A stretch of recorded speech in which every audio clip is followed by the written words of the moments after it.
Hay una palabra que en sí es muy linda, pero que hoy ha caído medio en desgracia, y tal vez porque a veces no se ha acertado con su contenido, o no se ha explicado bien, o no se ha entendido bien, que es la palabra disciplina. La palabra disciplina es la suma de tres palabras: aprender, tomar, agarrar, elegir lo que se enseña. Y la tercera, la ina, es siempre el sentido de pequeño, o en este caso sería discípulo, ¿no? Lo que a veces se aplica a los nombres, ¿no? Josefina, Valentina, no sé, quiere decir eso, la idea de pequeñez. Y en este caso, si el tema es aprender, sería discípulo, ¿no? Entonces la disciplina es la actitud del discípulo que aprende y asume, encarna, interioriza lo que aprendió. Entonces, la disciplina no depende del que enseña, sino del que aprende. Porque el que aprende lo que tiene que hacer es disponer su vida en función de lo que aprendió.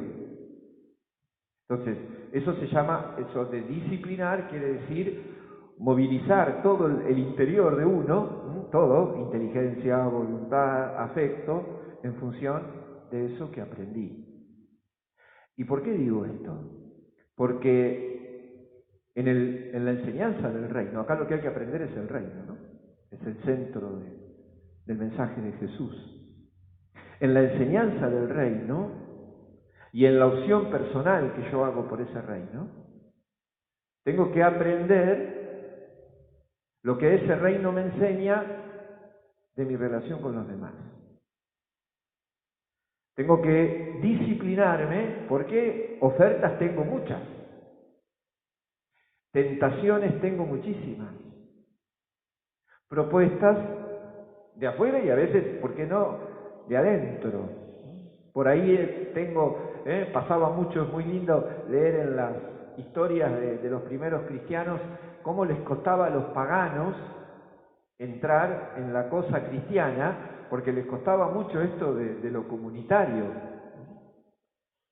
Dice la tradición de la Iglesia que lo que más le impresionó a Lucas, por ejemplo, cuando se convierte a la comunidad cristiana, es el tema de la relación, el trato que la Iglesia, que las comunidades tenían con las mujeres y el trato que las comunidades tenían con los pobres. El mundo pagano nada que ver con esto.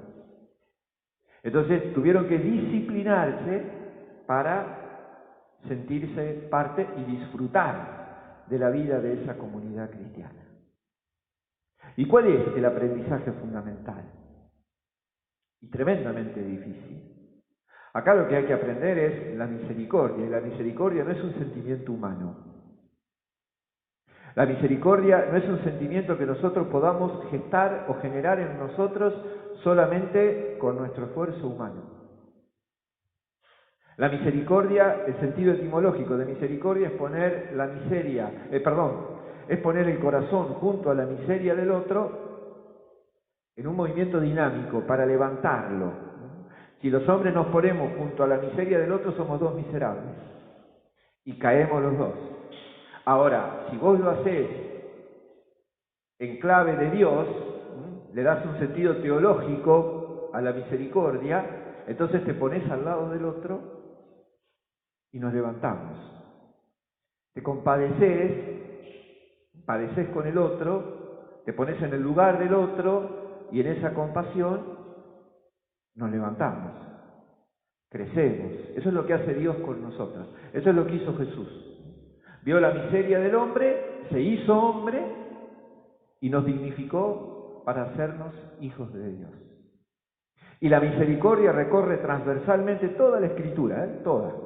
En los libros de la ley ya aparece la misericordia en la expresión más contundente de los mandamientos, que después la tradición rabínica y Jesús lo van a resumir, la ley en el amor a Dios y al prójimo. Pablo, carta a los Romanos que acabamos de escuchar recién. Toda la ley se resume o alcanza su plenitud en el amor. Oseas, prefiero la misericordia a los sacrificios. Salmos, montones. Los sacrificios no te satisfacen, lo que te satisface es que yo te ofrezca un corazón contrito, arrepentido, convertido, después de haber experimentado tu misericordia. Jesús, capítulo 15 de Lucas, si tienen alguna duda, capítulo 15 de Lucas. Juicio final. ¿Sobre qué va a versar el juicio final? Sobre la vida de gracia, las vírgenes, los talentos y mi relación con el que tiene hambre, con el que tiene sed. Capítulo 25 de Mateo. Pablo, lo que acabamos de escuchar, el himno a los Corintios. Si yo hablara todas las lenguas, si yo tuviera una fe capaz de mover montañas, si yo entregara mi cuerpo a las llamas, si me falta el amor, no me sirve para nada. Primera carta de Juan, el que no ama no ha conocido a Dios porque Dios es amor. Miren, recorrí casi toda la Biblia. Y en todo lo constante, lo esencial es entender la misericordia. Y la misericordia, contra lo que algunos piensan, no es flojera. Cuando uno habla de que el amor de Dios es gratuito, gratuito no quiere decir berreta. Gratuito quiere decir que es algo tan grande que no hay forma de pagarlo. El amor de Dios es algo tan grande, diría Pedro en su primera carta, que nosotros fuimos redimidos no por oro, sino por la sangre del Hijo de Dios. Entonces la misericordia se vuelve algo tremendamente exigente. Porque yo tengo que amoldar mi vida a eso. Y tengo que renunciar a cosas, a criterios, que en definitiva no dejan de ser vanidosos, no dejan de ser egoístas, no dejan de ponerme en un lugar en el que no me debería poner, para convertirme en Jesús, para ser como Jesús. Porque el que dijo hay que ser misericordioso como el Padre fue Jesús, A veces bajo una difícil comprensión de ortodoxia se dice que no va lo de la misericordia, pero la ortodoxia nuestra es el Evangelio. Después, chau, todo lo demás tiene que ver con distintos tiempos, distintas circunstancias, y el Evangelio es clarísimo. Ahora, ¿qué es la misericordia? No es el vale todo, no es todo da lo mismo. La misericordia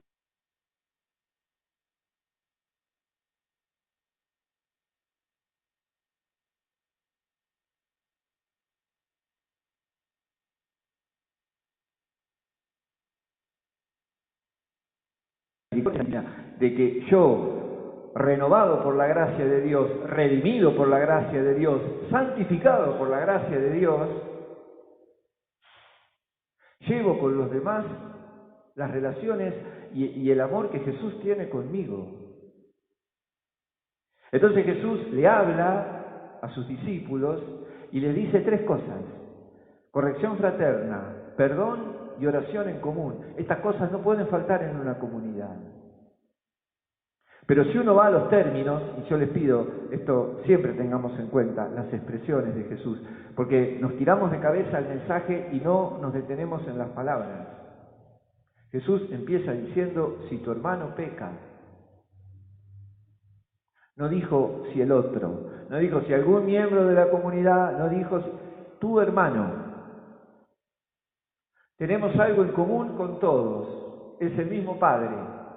Si tenemos el mismo Padre en común, todos somos hijos y esa es la mayor dignidad. Entonces, dentro de esa comunidad de hijos, de esa comunidad de gente dignificada por Dios, no por mérito propio, sino por su gracia, algunos pecan. Pecamos, cometemos errores. ¿Qué hacemos con el error del otro? ¿Qué hacemos con el pecado del otro? Sobre todo porque el otro es mi hermano. ¿Y qué es pecar? Ustedes saben que en la Escritura, el pecado verdaderamente es aquello que me aparta de Dios. La palabra pecado es camino, ¿no? Camino equivocado. Me perdí, me desvié, me fui. Por eso el pecado no es la confesión o cualquier camino de reconciliación, no es un quitamancha, es volver al rumbo. Entonces, si tu hermano o hermana peca, andá y corregilo en privado. Lo primero, andá y corregilo en privado. Todo lo contrario de lo que solemos hacer. Normalmente la persona suele ser la última en enterarse de lo que pensamos, de lo que hablamos, del chusmerío, de cómo dejamos que la lengua actúe con una libertad muy antievangélica. Y encima copiamos los medios de comunicación, copiamos los grupos políticos, copiamos todo eso que ya realmente, disculpen la expresión, ¿no?, pudre por hueco, por violento, por inhumano, y entramos en la misma. Y entramos en la misma, y no hacemos la disciplina del reino. Y no decimos, no, eso no. A mí Jesús me enseñó otra cosa. A mí Jesús me enseñó a valorar a las personas de otra manera. Y entonces el error de otras personas a mí me duele, y me duele tanto que soy capaz de ir y hablarlo. ¿Y qué hacía Jesús? Y Jesús, me acordaba hoy el caso de la adúltera, ¿no? Recién cuando se van todos, Jesús le dice a la mujer, andá y no peques más. No le dice, andá, cualquier cosa me buscás y yo te perdono. Andá y no peques más. La misericordia también corrige.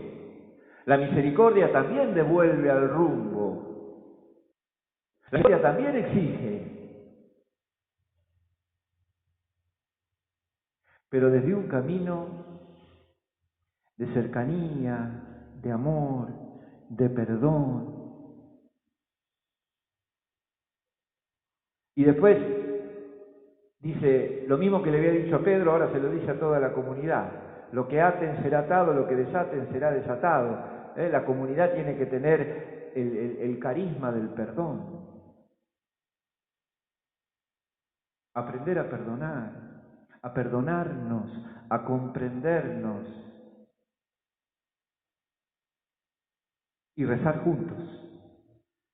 El poder de la oración será porque estamos juntos, y cuando estamos juntos está Jesús. Eso es lo que le da poder a la oración. Digo porque ahora, con este tema de la pandemia, desde abril, nos están diciendo, si vos rezás tal oración a tal hora, en tal lugar, es poderosa. La pandemia no se va. Las oraciones no son poderosas. Lo poderoso es que está Jesús. Lo poderoso es el poder de la presencia de Jesús, de la gracia, del amor de Jesús, de la fuerza de Jesús. Eso es lo que hace poderosa la oración. Eso es lo que hace que nuestra fe realmente tenga o alcance de Dios. El poder de su amor que nos salva, el poder de su amor que nos perdona, el poder de su amor que nos corrige. Por eso digo, misericordia no quiere decir vale todo. Misericordia quiere decir crecemos juntos en el amor de Dios. Misericordia quiere decir nos ayudamos a ser mejores. Misericordia quiere decir nos ayudamos a vivir en un amor que sea novedad, que sea original, que sea lo totalmente distinto o diferente que este mundo nos propone. Pienso en San Vicente, pienso en Madre Teresa, pienso en personas que ya teniendo un rumbo definido en su vida, incluso en su vida cristiana, fueron capaces de un cambio profundo, de una conversión profunda que los llevó a estar más cerca de aquellos que más lo necesitaban.